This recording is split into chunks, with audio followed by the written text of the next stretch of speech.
I'm Karen. Welcome to Karen Massey Therapies. In this video we're going to talk about how to use step 1 from the Bubbles hierarchy.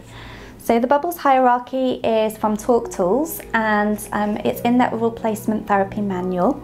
And step 1 is all about gaining lip closure. So what we're going to do is we're going to blow a bubble, we're going to catch it on the wand, and then we're going to simply pop it on our lips in order to increase awareness, to feel the placement of the two lips together. And what we're looking for is a positive motor response, which is going to be some lip smacking. If we're really lucky, we might actually hear some speech sounds, but we're going to go for the lip smacking movement initially. So this is Bubbles step 1. Catch a bubble and pop on the lips. And after I've popped it on the lips, I can actually still feel where the bubble mixture was. That helps with another aspect of speech production, which is muscle memory.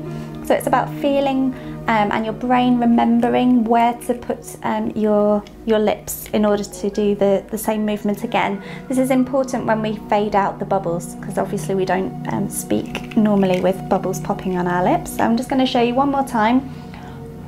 This is Bubbles step 1. Okay, so step 1 of the Bubbles hierarchy. In order to achieve step 1, you're going to complete this 10 times in a row. Thank you for watching. Please subscribe to our YouTube channel. If you'd like to find out more about supporting children with autism and childhood apraxia of speech, you can find out more in our book, which is available on Amazon.